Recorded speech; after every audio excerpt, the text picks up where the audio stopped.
శ్రీ గురుభ్యో నమ. శ్రీ గణేష పురాణం 28వ అధ్యాయం. ముకుంద రుక్మాంగదుని మోహించుట. అనంతరం చతుర్ముఖుడిలా చెప్పసాగాడు. ఓ వ్యాసమునీంద్ర, అలా వేటకై వచ్చి దప్పిగొని ముని ఆశ్రమానికి చేరుకున్న రుక్మాంగదుడు వాచక్నవి అనే మునీశ్వరుడి మృదుమధురంగా మాట్లాడే అతని భార్య ముకుందను చూసి భక్తితో ఆ పుణ్య దంపతులకు నమస్కరించాడు. ఆ తరువాత ముని స్నానార్థం నదీ తీరానికి వెళ్ళిపోయాడు. అప్పుడు దప్పిగొన్న రుక్మాంగదుడు ఆ మునిపత్నిని, తల్లి, నా నాలుక దప్పికతో పెడచకట్టుకుపోతున్నది కనుక నాకు త్రాగేందుకు కాసిని చల్లని మంచినీటిని ఇచ్చి పుణ్యం కట్టుకో అన్నాడు. ఆ మాటలకు ఆ మునిపత్ని అయిన ముకుంద ఒక క్షణకాలం నా రాజు యొక్క అందచందాలకు, టీవీకి మోహితురాలై అతడితో ఇలా అంది. ఓ రాజా, అందంలో మన్మధుణ్ణి ధిక్కరించేలా ఉన్నావు. నీ వంటి సొగసుకాడివిని ఇప్పటి వరకు ఎన్నడూ నేను చూసి కూడా ఉండలేదు. జయంతుడు, వసంతుడు, నలకూబరుడు కూడా అందంలో టీవీలో నీ కాలిగోటికి సరిరారు. అపర మన్మధుడలా ఉన్న నీ యందు నా మనస్సు చిక్కుకున్నది కనుక కామాతురనైన నా కోరిక తీర్చి నా అధర సుధాపానము చెయ్యి, నా మనస్సును రంజిల్లజేయి. ఇంద్రియాలను నిగ్రహించిన వాడు, సమధమాలతో సాధన సంపత్తిని అలవర్చుకున్నవాడైన రుక్మాంగదుడు ఆమె మాటలకు పిరుగుపాటుకు లోనైనట్లు విలవిలలాడాడు. ఆమెకు తగు బుద్ధి గరుపుతూ ఇలా అన్నాడు. ఓ ముకుంద, నీవీ చపలతను వీడు. హేయమైన పరదార పరిగ్రహానికి ఆ గజాననుని దివ్యానుగ్రహ లబ్ధుడనైన నేను ఎలా పాల్పడగలను? అధర్మురాలవు, దుష్టురాలవైన నీవిచ్చిన నీటిని కూడా త్రాగటం పాపం.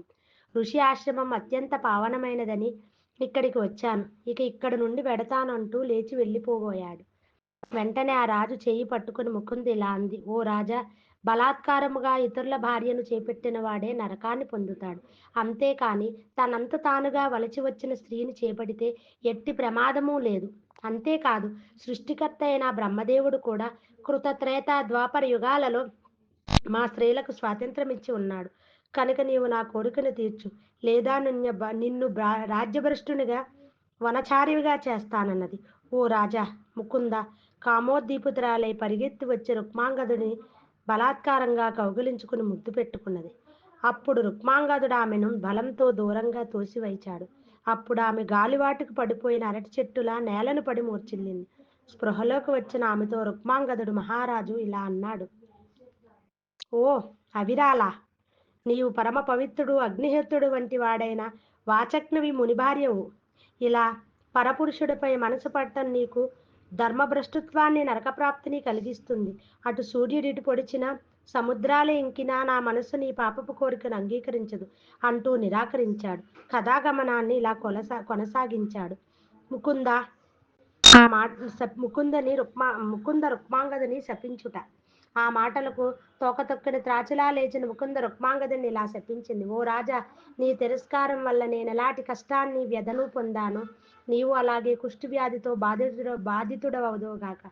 వజ్ర కఠినమైన నీ హృదయం కరుగుపోవటం వల్ల నీకు ఈ శాపం ఇస్తున్నాను. ఆ మాటలకు రుక్మాంగదుడు ఎంతో నొచ్చుకొని అట్టి శంకిని తనకు ఎదురవటం కేవలం తన పూర్వజన్మ కృతపాప ఫలమే అనుకొని మనసులో భేదపడుతూ అక్కడి నుంచి వెళ్ళిపోయాడు. అలా వెళుతుండగా మార్గమధ్యంలో అతని శరీరం అంతా కొంగ శరీరం వల్లే తెల్లటి శ్వేతకుష్టితో వ్యాపించబడింది. ఎంతో వ్యాకులపడ్డ రుక్మాంగదుడు దుఃఖసాగరంలో మగ్నుడై గజానుడిని ఇలా అన్నాడు. ఓ గజానన, నా వల్ల నీకేం అపరాధం జరిగింది? ఏ అదృశ్య శక్తి నన్ను ముని ఆశ్రమానికి తీసుకువచ్చింది? దుష్టురాలైన ఈ మునిపత్ని అసలు నాకెందుకు తటస్థపడింది? ఓ సిద్ధిపతి, పరమదయాకురుడివే అయినా నీ దయ యొక్క ప్రయోజనాన్ని దుష్టులే ఎక్కువగా పొందుతారనుకుంటాను. భక్తులను రక్షించేందుకు, దుష్టులను శిక్షించేందుకే నీ అనుగ్రహ అవతారాలన్న మాటను నిజం చేయవా ప్రభు? స్త్వైరిని దుష్ట ప్రవర్తన గల ఈ మునిపత్ని దురాగతాన్ని సహించి ఎందుకు ఊరుకున్నావు?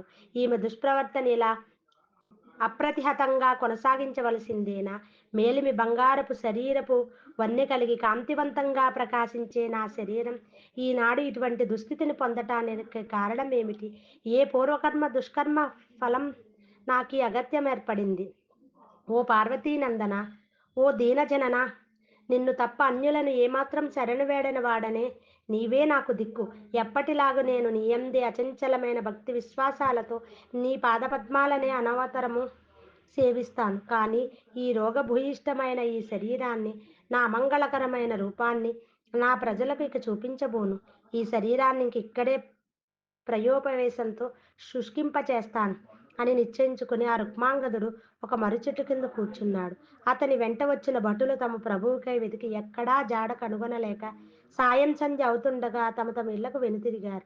ఈ విధంగా భటులు చంద్రుడికై చక్రవాక పక్షుల్లా తమ ప్రభువుకు దూరమై తీవ్ర వియోగ బాధకు లోనైనారు. ఇది శ్రీ గణేశ పురాణం ఉపాసనా ఖండంలోని ప్రయోపవేశనం అనే 28వ అధ్యాయం సంపూర్ణం.